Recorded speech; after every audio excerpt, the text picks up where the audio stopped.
Hello folks. Well, before I start my first real flight of this JJRC P175 racing drone, I wanted to mention how I began making videos on YouTube 11 years ago. You see, when I started making videos, there was no monetary compensation or ads on any of the videos. I did it for free because I was just genuinely trying to help more people get into the hobby, learn to fly, especially helicopters. At the time were pretty difficult to fly, including publishing my 9 helicopter tips and rules of thumb. That was based on my extensive experience of crashing and learning how to fly without gyros. Well, when YouTube started advertising, a person had to acquire at least 1,000 views on their video in order to be asked by the YouTube execs if you wanted to be a partner with them. Well, when they asked me, I was honored and I accepted, but again, I wasn't doing it for the 5 cents they were going to pay every time a person clicked on an ad. Not the number of views, just the ad clicks. Well, I was and I still am doing it for fun, hoping to bring you entertainment and some good information. But later, when YouTube decided to open it up to anybody, all of a sudden thousands of folks became overnight reviewers. Well, back in the early days, no one was concerned with music either. But the minute monetization took place, all kinds of people started claiming they owned the rights to the music, and many folks got burned, including me, like my videos of roller rinks.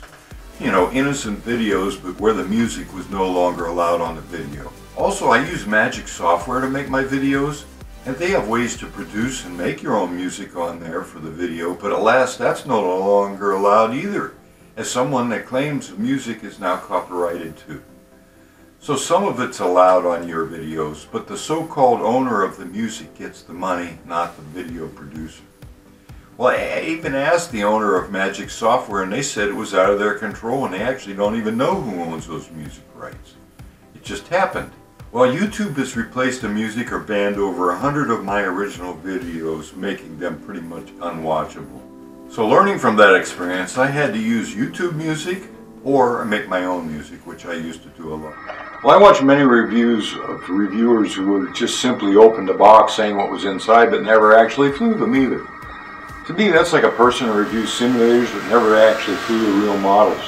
I mean, how do they know if it's any good with nothing to actually compare it to? So be that as it may, I bring this up because most of the FPV quads available today that have over 25 milliwatt transmitters for the camera have to be flown only by someone with a ham technician license or higher. You know, if the FCC sees your video while you're flying it, you could be fined quite heavily. And with the controversy around drones lately and proof of you flying it on YouTube, those folks that are flying them and making videos are taking a big chance. So if you're going to fly these machines, I'd suggest you go take the ham test. You can study for it at Ham Test Online, but make no mistake about it, and don't believe what folks are saying about you getting a license online, because you can't. You can study online, but the test is actually administered once a month in many U.S. cities by appointment only and must be witnessed by 3 persons. So I'd suggest if you go ahead and get one and be safe. The good news is that the technician's ham license no longer requires you to know the Morse code, but you do need to know Ohm's law, how to use it, how to figure out frequencies, antenna lengths, bandwidths, conversion of frequencies, schematics, international laws, power formulas, and others. So in keeping with my trying to stay legal, I renewed my FCC Ham's radio license again. Those licenses are legal for 10 years. I've had one since working in the RC business at Craft Systems back in the 70s. Well, I'm proud to say that I aced the test and am legal, and I don't have to be looking over my shoulder for the FC or the YouTube police or the FAA either.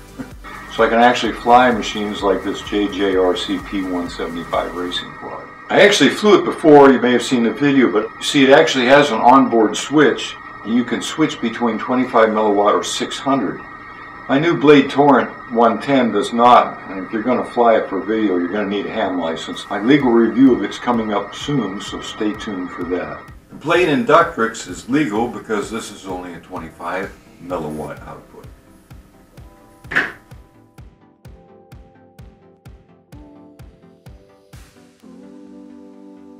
See, transmitters fall into a different category. Its maximum power allowed is 1 watt, whereas video transmissions are limited. It's like the Inductrix that anybody can fly legally. To transmit on higher powers, you got to get that ham license. So I'm going to crank up the power to 600 milliwatts, and I'm going to record the video of the flight at 800 TVL, knowing that it's not going to fly out of range. The range of this 175 radio is 400 to 500 meters. That's about a third of a mile, or about 4.5 football fields. A meter is 3 foot 3 and 3/8 inches. Football fields are about 109 meters long, give you an idea. So no matter how confident you are about flying it, don't fly out of range or you likely will never find it if you crash.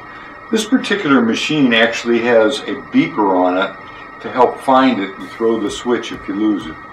I made a video of this before, but today I want to try it now that I have more confidence, having practiced a lot with my blade Inductrix. So let's take it out. There's a few pictures of it, and then let's see how it flies. So again, I've always tried to be legal and upfront when making videos for you folks, especially with the FAA, the FCC, and the AMA. And that's the reason for presenting all the aforementioned information. And I don't have to lie and say I have an FCC license just to make a video. Well, that all said now, let's begin the flights.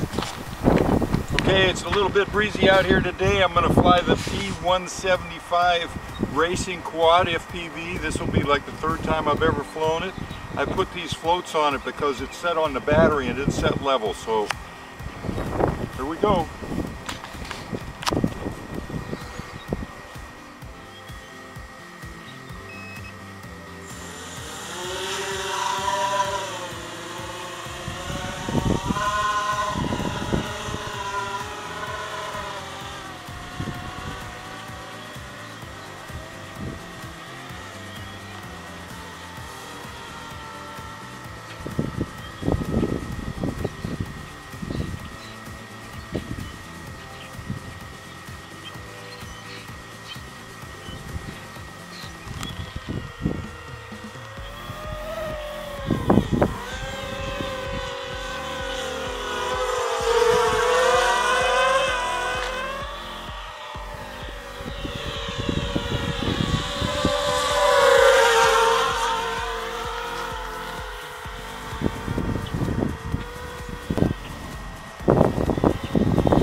Okay folks, I'm going to try the JJRC in the dark.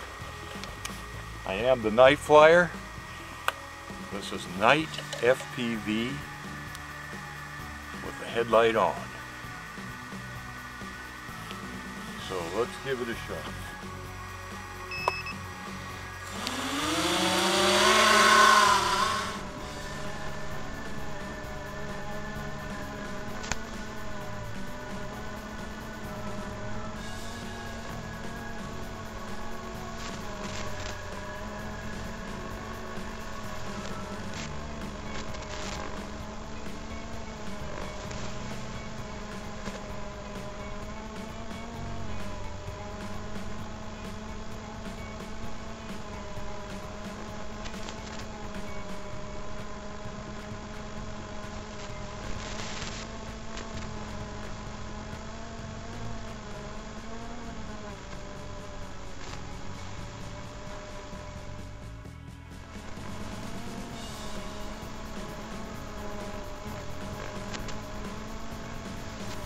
Well, thanks for watching, folks. You know, I'd prefer, I think, a clearer camera in the Rebel mounted on rubber to reduce the judder, as I have to wear glasses. It's tough to see. Well, I think I'd like some blade guards too, as the sound of it flying close to you or behind you can be really distracting. You know, when you're flying FPV, the sound of it does not exactly relate to what you're seeing in the headset at the speed, and it sounds like somebody else is flying by, which scares you.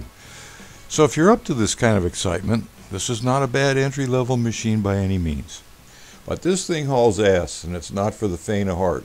You can find out more about the P175 Rebel in the links I provided in the video description box from the Gearbest.com website. So thanks again for watching and subscribing, and I wish you happy flying.